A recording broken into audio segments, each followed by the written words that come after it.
Ya, masih berbincang mengenai bursa calon Panglima TNI yang sebentar lagi sudah harus diajukan ini. Kalau melihat waktunya, Pak Hadi Cahyanto sekarang Panglima November pensiun dalam 3 bulan sebetulnya. Nah, sekarang tinggal September, Oktober begitu, sisa waktunya harus segera muncul satu nama.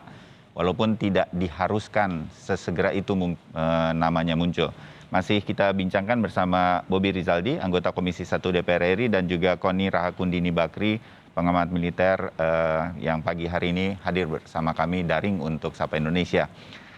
Mas Bobi, kalau dengerin apa yang disampaikan Mbak Koni, bahwa ada upaya-upaya untuk menggolkan satu nama, begitulah. Nah, hal semacam ini kan yang sebetulnya mudah-mudahan tidak terjadi lagi. Nah, hal semacam ini nih, gimana kita menyikapinya? Saya sebagai awam kemudian harus khawatir atau enggak, Mas Bobi? Sehingga kemudian ini sebetulnya harus dijaga karena marwah TNI-nya jangan sampai didomplengi sama orang hanya untuk kepentingan politik, jangka pendek, dan lain-lain. Ada yang lebih besar kan, TNI dan NKRI begitu. Mas Bobi, udah Ya itu aman belum tuh sistem yang selama ini disiapkan oleh DPR, atau memang harus ada perubahan menurut Anda juga? tidak, justru yaitu menjadi latar belakang Undang-Undang 34, kita ingin memastikan sifat istimewa militer itu yaitu koersif ini bisa benar-benar netral. Jadi ketakutan atas kalau misalkan terlalu dekat dengan eksekutif akan menjadi eksekutif heavy. Tetapi di satu sisi kita juga harus membalanskan bahwa panglima tersebut juga dekat dengan rakyat yang melalui representasi rakyat di parlemen ini. Jadi justru prosesnya inilah yang dinamakan memang masuk menjadi proses politik. Nah, tapi kan politik ini kan misalkan namanya ada dua, ya mungkin di sini pilihan. Tapi kan selama ini kan hanya satu nama yang akan kita putuskan setuju atau tidak. Jadi tetap ada mekanisme check and balances ini. Presiden memiliki subjektivitas, tetapi rakyat melalui parlemen juga memiliki subjektivitas. Itulah mekanisme check and balances dalam pemilihan Panglima TNI yang kita memastikan sifat koersif ini tidak akan berat sebelah.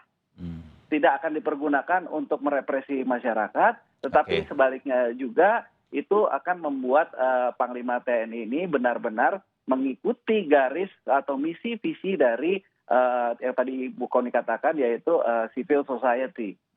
Karena kita bukan junta militer seperti di Thailand, kita bukan seperti di Burma, yang itu adalah ciri-ciri negara nggak maju. Ya, siapapun pilihan presiden, dia harus tetap di Indonesia ya, dia tetap diajukan dulu di DPR sebagai check and balance dari eksekutif. Dan dia akan mengikuti perintah pimpinan tertinggi yang dipilih oleh rakyat, yaitu presiden. Ya, oke. Itu yang paling utama dari undang-undang ini. Oke, ya. Nah, Mbak Koni, mengenal Pak Jokowi yang suka bikin kejutan, saya nyebutnya apa ya, secara pribadi nih, Pak Jokowi itu emang senang bikin, lepas dari mungkin tadi Mas Bobi bilang ini lagi ada penyusunan anggaran, jadi kayaknya kalau sekarang udah ada tanda-tanda diganti atau gimana mungkin nanti mengganggu upaya-upaya penyusunan anggaran dan lain-lain. Tapi Pak Jokowi itu emang seneng drama-drama gini kan, kalau milih menteri dipanggil dulu atau apa ke istana. Nah, hal semacam ini tuh tampaknya menjadi tontonan tersendiri bagi kami, warga negara Indonesia, ketika melihat pemilihan-pemilihan seperti ini, termasuk juga untuk Panglima TNI. Tapi Mbak Koni, apa yang disebut Bang Effendi Simbolon, orang dari PD Perjuangan, partai nomor 1 dalam koalisi untuk pemerintahan, apakah ini udah pasti? Atau melihat Pak Jokowi yang suka bikin kejutan, atau ini nanti Pak Jokowi akan muncul nama di luar dugaan, jangan-jangan begitu? Tetap tidak mungkin dari 3 nama ini, Pak Andika, Pak Yudo, dan Pak Fajar begitu. Nah, hal semacam ini apa yang Mbak Koni harapkan muncul dari seorang presiden ketika melihat ada tanda-tanda seperti, oh ini ada yang mengajukan ada semacam upaya-upaya untuk mengajukan satu nama dan lain-lain. Kalau Mbak Koni jadi presiden, apa yang Mbak Koni akan tetap lakukan gitu untuk memilih Panglima TNI? Yang pasti kalau kembali kepada pernyataan itu terakhir tadi, saya hanya mengingatkan lagi Pak Bobi, memang betul bahwa mekanisme yang dibuat pada Undang-Undang 34 tahun 2004 itu menjaga sifat koersis tentara untuk digunakan oleh sipil. Mm-mm. Nah, dengan salah gitu kan. Justru ini lagi saya bahas gitu. Ya. Tentaranya ini sudah profesional, sekarang sipilnya ini sedang mencari tentara gitu loh. Apa yang dilakukan oleh Tinggal gong aja nanti di Komisi 1 gitu ya, Mbak Koni. Pengumuman dan lain-lain. Ini yang sekali lagi saya ingin betulkan. Ya. Saya nggak bilang undang-undangnya seluruhnya harus direvisi, tapi bahwa kembali saja untuk urusan kepala staf dan panglima TNI itu jatuh ke tangan presiden dan tetap memang ada di puncak kekuasaan ada di sipil yaitu di presiden. Tetapi berdasarkan wanjakti terakhir dan kemudianlah presiden menentukan. Kenapa saya nyatakan ini? Sekali lagi, memang kita harus menjaga tentara kita untuk tidak bersifat koersif, tapi kita juga nggak usah ketakutan seperti junta lah. Tentara kita itu People of Liberation Army. Jadi ada ikatan khusus dengan rakyat yang nggak mungkin akan menjadi seperti tentara junta-junta militer. Itu yang menurut saya gitu. Jadi jangan alasan karena takut dia koersif kemudian tidak mau merevisi Undang-Undang 34, padahal nyatanya sekarang saya bilang di tahun ini saja sudah ada endorse dari DPR sebelum presiden. Saya sudah diundang makan malam antara ketua partai dan calon panglima misalnya kan. Nah tahun besok lagi mau apa lagi yang mau dibuat gitu kan, saya nggak tahu. Nah ini yang menurut saya harusnya kita sikapi supaya mekanisme yang canggih, yang paripurna, yang hebat disusun di Undang-Undang 34 yaitu adalah diangkat diberhentikannya seorang panglima untuk kepentingan organisasi TNI dan juga negara Indonesia gitu kan, itu yang tetap mesti dijaga gitu. Oke, Nah ya. kalau tentang yang pernyataan Pak Bayu tentang kejutan presiden, itulah hebatnya presiden kita kan selalu memberikan surprise, selalu memberikan harapan, dan kalau saya bilang sebenarnya mengundang ini dan itu juga untuk test the water. Ini siapa nih yang makin gila, makin nekat misalkan, Oh, atau bisa siapa yang jadi. baperan gitu. Iya. Bisa jadi, karena juga ada yang baperan, ada yang ngerasa udah wah saya calon panglima nih udah nggak boleh sama sekali saya dikoreksi atau ditegur gitu misalnya. Padahal maksud akademisi misalnya nggak tegur, tapi menceritakan bahwa ini loh dampaknya kita tuh masih non-blok. Kalau kita terlalu dekat kepada satu aliansi tertentu, Ya. itu akan berdampak kepada sikap politik kita. Terus baper, marah gitu kan, misalnya nggak boleh. Calon panglima itu menurut saya sudah sangat harus berhati besar gitu kan.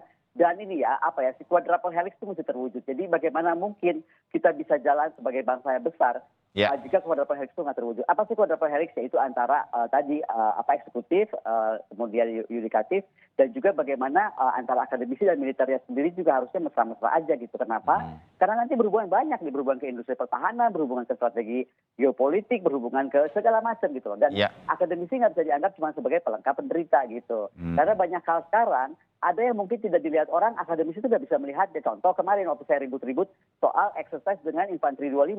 Infanteri 25 itu adalah infanteri untuk perang gerilya Asia Pasifik, dan saya agak keberatan jika hanya pertama tidak bersifat resiprokal. Kedua, kenapa kita nggak segera exercise dengan negara lain yang coalition of the willing, supaya kesan kita non-blok itu masih tetap terjaga. Kawasan ini itu nggak berimbang gitu. Itu menurut saya. Dan itulah kenapa Pak Simbolon telepon saya sebenarnya dalam rangka itu, menyatakan udah deh Kon, lu diam aja deh, Pak Panglima tuh udah jadi kok, udah putus.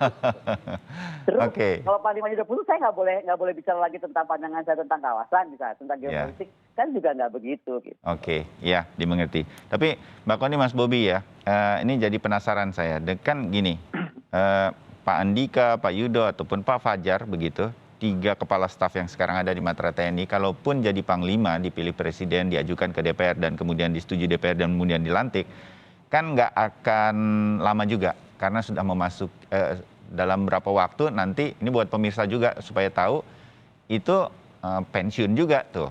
Nah, dan kemudian akan ada pergantian lagi. Maka kemudian orang sudah berpikir, siapa ya bakal jadi kasat, kasau, sama kasalnya lagi. Karena itulah yang kemudian nanti justru second layer, lapis keduanya yang kemudian mengganti siapapun yang sebentar lagi akan diajukan namanya untuk menjadi Panglima TNI. Dengan masa yang singkat begitu, Mbak Koni, itu emang strategis ya jabatan Panglima TNI. Kalau misalnya saya tuh pengen maju di sebuah kontestasi politik, pengen jadi apa, cukup pas gitu. Saya tahu itu highlight, tapi itu cukup menguntungkan bagi seseorang untuk berada di posisi Panglima TNI. Mbak Koni. Saya akan jawab singkat, kalau posisi menguntungkan jelas iyalah, karena secara publik tadi sudah diserahkan oleh Pak Bobi, nilai jualnya tuh akan semakin tinggi. Tapi kalau menyatakan tentang pergantian akan cepat, hati-hati juga, karena Pak Effendi Simbolon yang tercinta kita itu telepon saya dengan 2 kejutan. Satu lagi dia bilang, "Kon, udah gitu nanti pensiun TNI diperpanjang." Jadi nggak akan ada. Iya, jadi coba. Iya ya, bisa Jadi, ya. udah buat saya tuh kenapa tadi saya bilang Undang-Undang 34 sih kayaknya jadi mesti dirubah. Kok bisa ya undang-undang tiba-tiba diperpanjang? Untuk kepentingan apa diperpanjang? Untuk reduksi pergantian panglima di 2000 pergantian kepala staf di 2022 atau apa misalnya.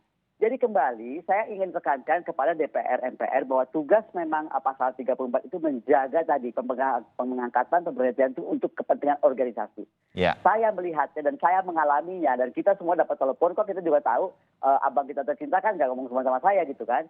Cuma saya beliau nggak ada dan itu udah 3 hal tuh disampaikan tadi bahwa sudah tahu nama, kemudian akan pensiun diperpanjang, dan satu lagi lah saya nggak akan sebut yang tadi kita sebut off the record. Anyway, nah menurut saya kalau sampai ini terjadi, memanjangkan masa pensiun, mereduksi masa pensiun hanya semata untuk kepentingan politik, menyetop orang untuk jadi atau meneruskan orang supaya terus jadi, ini yang menurut saya nggak betul. Jadi cita-citanya Pak Bobi yang mulia tadi bahwa ini sebenarnya dibikin untuk kontrol sipil terhadap militer, ini akan menjadi kontrol sipil yang berlebihan terhadap militer akhirnya, karena tadi mereka tidak diam gitu loh. Mereka tuh partai ini bergerak terus karena buat mereka penting memegang sebuah tokoh di angkatan gitu loh. Oke, Mas Bobi? Ya, jadi kalau tadi ada wacana memperpanjang masa jabatan, itu kan semuanya harus merubah undang-undang. Nah, terus terang sampai sekarang nggak ada satupun di prolegnas yang masih masuk revisi undang-undang TNI itu belum. Jadi nanti kita lihat apakah masuk di prolegnas tahun 2022. Nah, terkait kalau misalkan politisasi, ya memang ini terus terang tidak bisa dihindari ya. Kalau misalkan seperti di Amerika, karena itu berkuasa penuh presidennya, sampai memilih chief of staff aja bisa dilakukan sendiri. Kalau kita kan tidak. Karena kenapa? Ya kalau sifat koersif ini masih sangat kuat di negara seperti kayak kita Indonesia ini. Jadi undang-undang militer itu membuat sifat koersif itu adalah dipegang oleh civil supremacy, tetapi sifat koersif di lembaga lain penegak hukum misalkan itu langsung. Bagaimana pembedanya, yaitu dari ada kuasa pengguna anggaran dengan langsung adalah pengguna anggaran. Ini aja sudah membuat sebenarnya mereduksi dan nggak ribut aja udah bagus ibaratnya. Kalau di negara-negara seperti junta militer, seperti di Thailand, di Burma ini rusuh terus. Nah kita yang sipil kan berusaha membalancekan ini sehingga nantinya semuanya itu bersinergi, dan memang satu-satunya yang unik ini seperti di Indonesia. Bagaimana hubungan antara sipil dengan militernya dan bisa bertransformasi dengan sangat mulus dari zaman reformasi dari sebelumnya. Ya, artinya kita bisa berharap Komisi 1 nanti betul-betul menjaga itu, benar-benar mendengarkan semua informasi termasuk dari Mbak Koni pagi ini gitu, sehingga kemudian nanti ada satu nama yang betul-betul untuk TNI dan untuk NKRI. Kita nggak salah pilih gitu. Kita bantuin presiden supaya nggak salah pilih kan gitu. Bisa ya Mas Bobi ya? Kita mendukung presiden. Siapa yang pilihan presiden? Oke, nah sebetulnya kan, presiden kita harus tutup. Ya, saya setuju. Mbak Koni pernah bilang di Sapa Indonesia Pagi dan meyakinkan kita semua bahwa 3 nama yang ada sekarang kepala staf. Oke lah, publik sekarang tahu mengerucut 2 nama. Ya, ada Pak Andika dan Pak Yudo. Sebetulnya juga ada Pak Fajar. Siapapun yang nanti dipilih presiden, mereka mampu melaksanakan tugas-tugasnya. Ini sebetulnya juga keyakinan ya bagi publik, siapapun yang dipilih presiden diajukan ke DPR nanti dan kemudian disetujui, ini adalah mudah-mudahan adalah nama yang terbaik yang sudah ada untuk TNI dalam kurun waktu ke depan untuk memimpin TNI sebagai Panglima. Begitu ya Mbak Koni ya? Begitu, dan presiden tidak di bawah tekanan apapun. Kita harus menjaga supaya presiden tidak ada di bawah tekanan apapun yang membuat beliau tidak nyaman dan akhirnya terpaksa memilih siapapun. Ya, Pak Presiden, Pak Presiden atau siapapun pembantu Presiden ada sempat menghubungi Mbak Koni nggak? Nggak ada. Oh ya. Kalau ada saya telepon Mas Bayu langsung. Tapi mudah-mudahan mendengarkan Sapa Indonesia Pagi hari ini nih Presiden, jadi mendengarkan masukan juga dari Mbak Koni. Saya terima kasih mendapatkan wawasan bahwa yang kita sedang lihat adalah sebuah proses di negara kita, demokrasinya seperti itu untuk memilih Panglima TNI. Tapi mudah-mudahan ada yang harus kita jaga lagi berkaca pada pemilihan tahun ini. Panglima TNI, oh jangan-jangan ada unsur-unsur politiknya yang mudah-mudahan bisa kita jaga bersama.